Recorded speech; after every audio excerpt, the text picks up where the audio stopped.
1990년대 이후의 한국 철강 산업. 포스코는 1993년 이후에 최고 경영진의 교체와 경쟁 환경의 변화를 경험하면서 경영 다각화, 해외 거점 확보, 조직 인사 혁신, 사업 구조 조정 등을 계속해서 추진해 왔습니다. 경영 혁신의 타이밍과 관련하여 포스코는 1990년대 중반에 대대적인 경영 혁신을 단행함으로써 그동안 축적된 여유 자원을 충분히 활용할 수 있었고, 1990년대 말에 구조조정을 추진했던 다른 기업에 비해 이해관계자들 사이의 갈등을 비롯한 사회적 비용을 적게 부담할 수 있었습니다. 이와 함께 포스코가 가급적 낙하산 인사를 배제하면서 내부 승진에 입각하여 최고 경영진을 구성하는 전통을 유지해왔다는 점도 주목할 만합니다.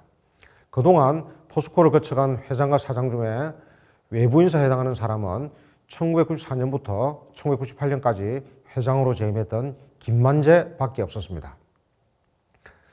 1992년은 한국철강산업에서 일종의 분기점을 이룬 시기로 볼 수 있습니다. 광양제철소 건설 사업이 마무리되는 한편 내수가 처음으로 마이너스 성장을 기록했던 것입니다.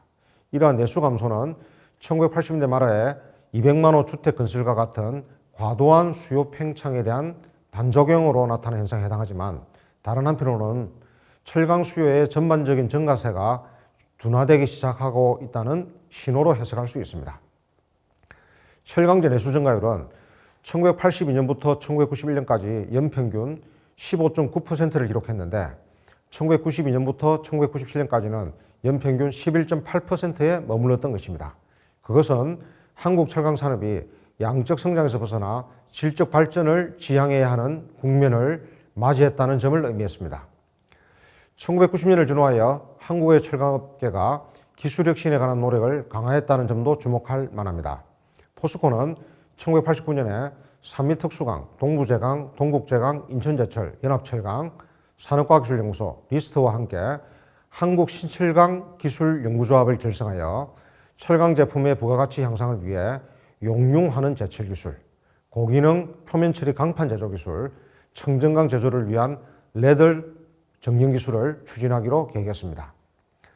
이를 개성하여 1990년부터 1995년까지는 2000년대 한국의 철강 산업을 세계적 수준으로 발전시키는 것을 목표로 삼은 철강 21세기 운동이 전개되었습니다.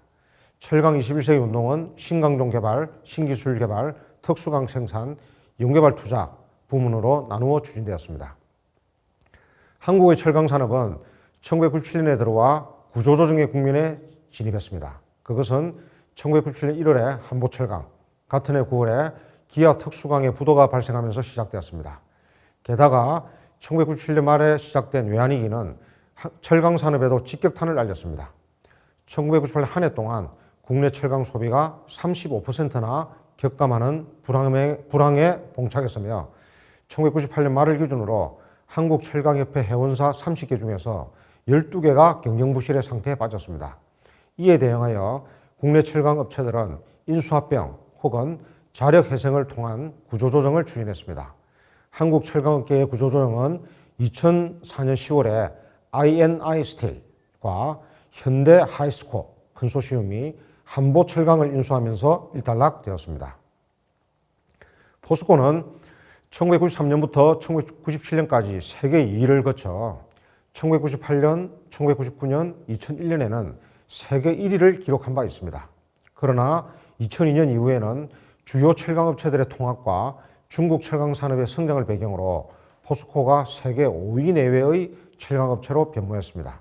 포스코는 2010년을 기준으로 아르셀로미탈, 신일본제철, 보산강철에 이어 세계 4위를 기록했으며, 2015년을 기준으로 아르셀로미탈, 바오우그룹, 하북철강그룹, 신일본제철그룹에 이어 세계 5위가 되었습니다. 2000년대 이후에는 한국의 다른 철강업체들에게도 상당한 변화가 있었습니다. 인천제철은 2001년 7월에 회사명을 INI 스틸로 변경했고, 2000년 3월에는 현대제철로 거듭났습니다. 연합철강은 2004년 12월에 유니온 스틸로 변경되었으며, 유니온 스틸은 2015년 1월에 동국제강으로 합병되었습니다. 특히 현대제철은 2005년에 일간제철업에 진입한 후 2009년부터 2013년까지 충남 당진에 연산 400만 톤 규모의 고로 3기를 잇따라 준공함으로써 조강 생산량을 일거에 1,200만 톤 증가시켰습니다.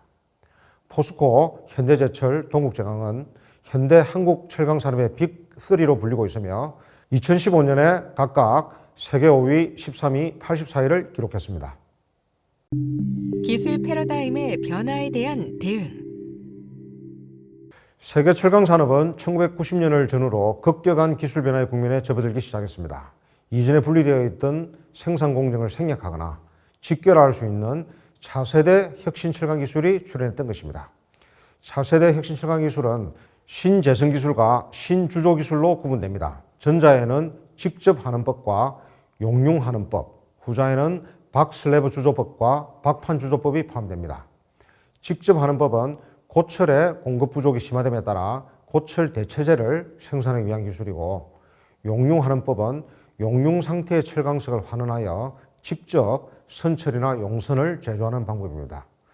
박슬래브 주조법은 연주 공정과 열형 공정의 일부를, 박판 주조법은 연주 공정과 열형 공정의 전체를 통합한 것에 해당했습니다. 1980년대까지 철강 산업의 기술 혁신이 주로 설비의 대형화 및 공정의 자동화에 초점을 두었던 반면, 차세대 혁신 철강 기술은 이전에 분리되어 있었던 공정을 생략하거나 직결함으로써 생산 비용을 대폭적으로 절감할 수 있는 이점을 가지고 있습니다. 1990년경 포스코 입장에서는 차세대 혁신 철강 기술에 도전하는 것이 그리 시급한 상황은 아니었습니다. 왜냐하면 당시에 포스코가 보유한 설비는 다른 선진업체에 비해 매우 최신의 것이었으며 별다른 문제 없이 잘 가동되고 있었기 때문이었습니다. 그러나 포스코는 2000년대를 대비하여 독자적인 신기술을 확보한다는 의미에서 용융하는 프로젝트와 스트립 캐스팅 프로젝트를 출범시키기로 결정하였습니다. 여기에는 포스코의 위상이 높아지면서 기술적 측면에서 세계 철강 산업의 발전에 기여하라는 요구가 높아졌다는 점도 중요한 배경으로 작용했습니다. 포스코는 차세대 혁신 철강 기술의 개발을 위하여 프로젝트 팀 형태의 조직을 구성하면서 우수한 연구 인력을 충원했습니다. 프로젝트 팀은 1980년대 구성되었던 태스크 포스 팀이 더욱 발전된 형태라 볼 수 있습니다. 태스크 포스 팀이 비교적 짧은 기간에 운영되었던 반면 프로젝트 팀은 10년 이상의 장기적 안목에서 구성되었습니다. 산업과학기술연구소 리스트는 1987년부터 용융하는 법과 신주조 기술에 대한 기초 연구를 실시해 왔으며 1990년 3월에는 스트립 캐스팅 프로젝트 팀을, 1991년 2월에는 용융하는 프로젝트 팀을 발족시켰습니다. 스트립 캐스팅 프로젝트와 용융하는 프로젝트의 팀장은 상당 기간 동안 신영길과 이일옥이 맡았습니다. 프로젝트 팀의 연구원은 연구 경험이 풍부하거나 우수한 자질을 갖춘 박사급 인력을 중심으로 구성되었습니다. 포스코가 차세대 혁신 철강 기술에 대한 연구개발을 추진하는 과정에는 과거에 비해 현격히 증가된 투자가 동반되었습니다. 예를 들어 스트립 캐스팅 프로젝트에는 1989년부터 2000년까지 817억 원이 소요되었으며, 용융하는 프로젝트의 경우에는 1990년부터 2000년까지 600억 원이 투자되었습니다. 1980년대에는 대형 기술개발 프로젝트의 경우에도 10억대의 금액이 소요되었던 반면 1990년대에 추진되었던 차세대 혁신 철강 기술에 대한 프로젝트에서는 100억대의 금액이 투자되었던 것입니다. 이에 따라 막대한 연구개발 자금을 조달하는 것이 중요한 과제로 부상했습니다. 용융하는 프로젝트의 경우에는 한국신철강기술연구조합의 과제로 추진되었기 때문에 정부로부터 222억 원을 지원받을 수 있었습니다. 이에 반해 포스코가 단독으로 추진했던 스트립 캐스팅 프로젝트는 상당한 논란을 거친 후에야 최고 경영진의 승인을 받을 수 있었습니다. 스트립 캐스팅 프로젝트의 출범과 관련하여 포항제철 제강부가 발간한 제강 25년은 다음과 같이 기록하고 있습니다. 1989년 10월의 어느 날 포항제철 본사 사장 비서실에는 바짝 긴장해 있는 표정의 두 박사가 사장을 만나기 위해 대기하고 있었다. 이들은 신영길 부장과 강태욱 박사. 이들에게는 꿈의 주조법으로 불리는 스트립 캐스팅 기술 개발 과제가 사느냐 죽느냐를 결정하는 매우 중요한 날이었다. 사장에게 결제를 올리기까지 이들은 지난 1년간 사내의 논란 가운데 관련 부서 간의 협의와 상무, 전무 등 결제 라인에 올라가는 동안 무려 50여 차례의 브리핑과 조정의 과정을 겪었다. 최종 결정권자인 정명식 사장에게 브리핑을 하게 된 이들은 기술개발 사업계획을 확신에 찬 의도로 설명해 나갔다. 신부장의 설명을 들은 정 사장의 표정에서 결제를 할 것인가 말 것인가를 주저하고 있음이 역력하였다. 펜을 들었다가 다시 내려놓았다가 하길 무려 6번. 1시간이 훨씬 넘어서 7번째로 펜을 든 정 사장은 특유의 낮은 목소리로 목숨 걸고 하라 는 말과 함께 1단계 2년간 기술개발 사업비 90억 원을 승인하였다. 차세대 혁신 철강 기술의 상용화. 차세대 혁신 철강 기술을 개발하는 작업은 기술 정보를 수집하는 것에서 시작되었습니다. 당시에는 몇몇 공법을 대상으로 상업화가 시도되는 단계에 있었으며 확실한 성과가 도출되지 않고 있었기 때문에 연구개발의 추진 방향을 정립하는 데 많은 어려움이 수반되었습니다. 산업과학기술연구소 리스트의 연구진은 차세대 혁신 철강 기술에 대한 연구개발 활동을 전개하고 있던 선진국 업체의 관계자들과 개별적으로 접촉하여 기술 개발의 현황과 문제점에 대한 정보를 수집했습니다. 당시에 선진국에서 입수할 수 있는 정보는 부분적이었을 뿐만 아니라 충분한 신빙성을 가지고 있지 않았기 때문에 실험실 수준의 테스트를 통해 그것을 수정하고 보완하는 작업이 지속적으로 전개되었습니다. 특히 차세대 혁신 철강 기술의 경우에는 철강 기술의 르네상스 시대라고 부를 수 있을 정도로 과거와는 달리 매우 다양한 공법이 출현하는 경향이 나타나고 있었습니다. 그 중에서 상업화가 시도되었던 것은 용융하는법 중에 코렉스 공법과 박슬래브 주조법 중에 CSP 공법밖에 없었습니다. 코렉스 공법의 경우에는 1985년 초에 오스트리아의 페스터가 원천 기술을 개발하였고 1987년 11월에 남아프리카 공화국 이스코르 프레토리아 제철소에 연산 30만 톤 규모의 공장이 완공되었습니다. CSP 공법의 경우에는 독일의 슐레만 지마그가 1986년 12월에 원천 기술을 개발했으며 미국의 유코어는 1989년 7월에 크로포드스빌 제철소에 연산 60만 톤 규모의 공장을 완공한 후 180만 톤으로 증가시킬 계획을 가지고 있었습니다. 이와 같은 다양한 후보군 중에 포스코는 코렉스 공법과 ISP 공법을 선택했습니다. 용융하는법의 경우에는 코렉스 공법을 선택하되 규모의 경제효과를 누릴 수 있는 60만 톤으로 확대하기로 했으며 박슬래브 주조법의 경우에는 CSP 공법보다 생산 공정이 단축되어 설치 비용이 저렴한 ISP 공법으로 180만 톤 규모의 공장을 건설하기로 결정했던 것입니다. 1990년을 전후하여 포스코는 시험 설비를 구축하여 상업화에 필요한 기술을 확보하기 위한 활동을 추진했습니다. 시험 설비의 설계와 제작은 외국의 기술진과 국내 기술진이 공동으로 수행했으며 설비 설계는 외국 기술진이, 설비 제작은 국내 기술진이 주도했습니다. 용융하는에서는 페스터가, 스트릿 캐스팅에서는 영국의 데이비 디스팅턴이 공동 연구개발의 형태로 참여했습니다. 시험 설비가 제작된 후에는 수십 차례의 시험 조업을 통해 생산 규모 확대, 품질 향상, 설비 개선 등이 도모되면서 실제 공장에 적용할 수 있는 설비 사양과 조업 조건을 도출하는 작업이 전개되었습니다. 이를 바탕으로 포스코는 1992년 12월에 뉴 프로젝트 추진본부를 구성하여 실제 공장을 건설하고 가동하는 사업을 준비했습니다. 코렉스 공법을 적용한 연산 60만 톤 규모의 신재성 공장은 포항제철소에 1993년 11월에 착공되어 1995년 11월에 완공되었습니다. 신재성 공장에서는 가동 후 3개월 동안 환원로가 막히는 일이 빈번히 발생했으나 추진본부에 소속된 현장 기술진들의 노력을 바탕으로 문제점이 점차 완화될 수 있었습니다. 포스코는 1996년 12월부터 신재성 공장을 정상적으로 가동시킨 후 1998년 초에 코렉스 운용 기술을 남아프리카 공화국의 살다나와 인도의 JVSL에 수출하기도 했습니다. 연산 180만 톤 규모의 1미니밀 건설 사업은 광양제철소에서 1994년 12월부터 1996년 10월까지 전개되었습니다. 포스코가 선택한 ISP법은 CSP법에 비해 기술적으로 안정되지 않은 것이었기 때문에 용광 누출과 품질 불량 등의 문제가 빈번히 발생했습니다. 이에 따라 1미니밀은 약 3년 동안의 시행착오를 거쳐 1999년 7월에 완전 가동에 진입할 수 있었습니다. 포스코의 박슬래브 제조 기술은 설비 공급선인 만네스만 대막으로부터 인정을 받았으며 1999년 10월에는 네덜란드의 후고 벤스에 판매하는 성과를 거두었습니다. 이처럼 포스코는 용융하는 법과 박슬래브 주조법에 대한 조업 기술을 확보하여 그것을 해외 수출하는 단계에 도달했습니다. 페스트 혹은 만네스만 데마그가 보유한 설비 제작 기술과 포스코가 확보한 조업 기술이 결합되어 용융하는 법과 박슬래브 주조법에 대한 기술이 집합적 형태로 다른 외국 업체에 수출되고 있습니다.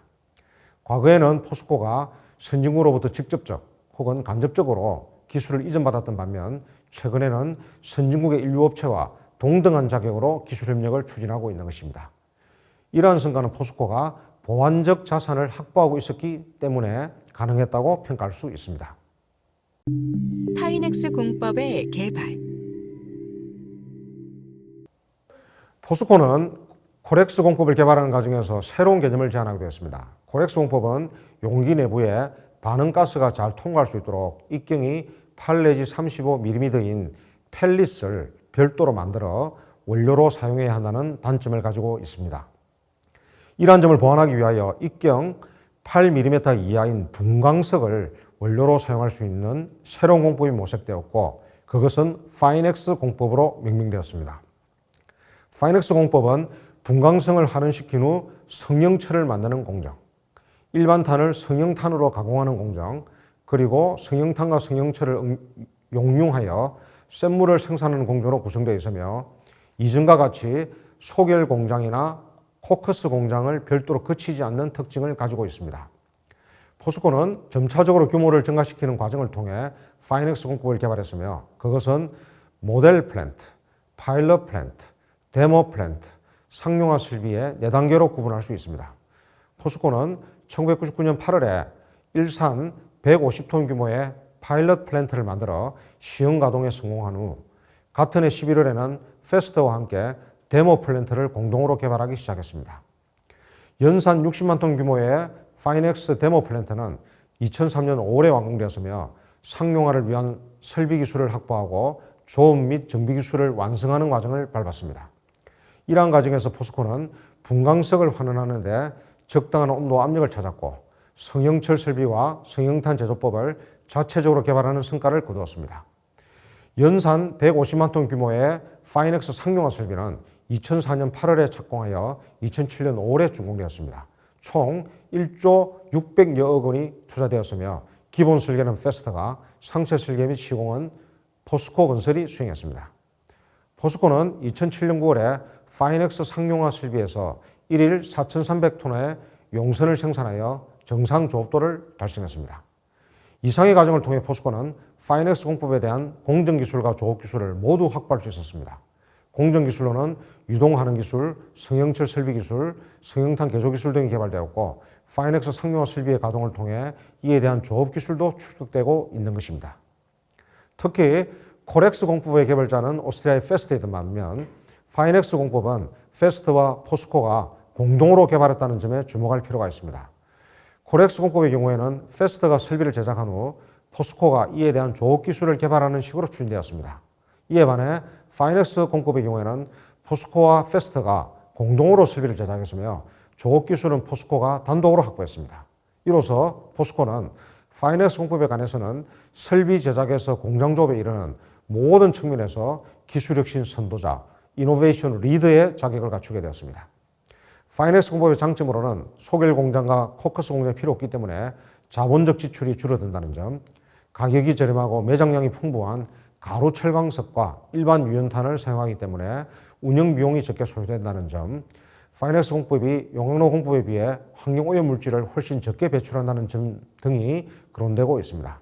그러나 파이넥스 공법이 용광로 공법을 대체할 것인지 그 시점은 언제인지 등을 예측하기는 쉽지 않습니다. 파이넥스 공법의 대용량 생산 능력이나 파이넥스 공법에 의한 쇳물의 품질이 충분히 검증되지 않은 상태이고 기존의 용광로 공법도 계속해서 개선되고 있기 때문입니다.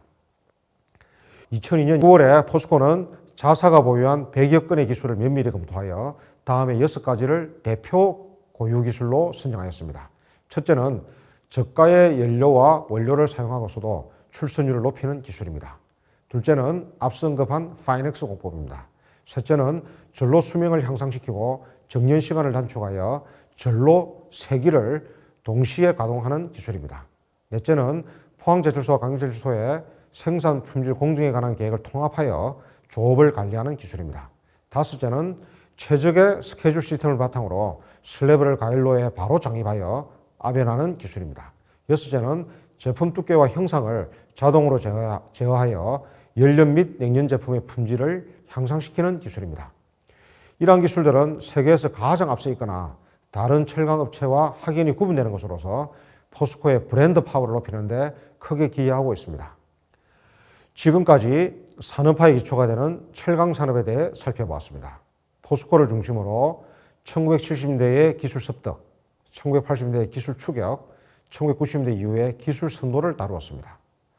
1970년대에는 선진국이 기술 이전에 적극적인 자세를 보였고 1980년대에는 선진국이 기술 추격의 모델로 작용했으며 1990년대 이후에는 보완적 자산을 구비한 일이 중요해졌습니다. 기술 활동을 담당한 핵심 조직은 생산 현장에서 태스크포스 팀으로 그리고 프로젝트 팀으로 변화해 왔습니다. 경청해 주셔서 감사합니다.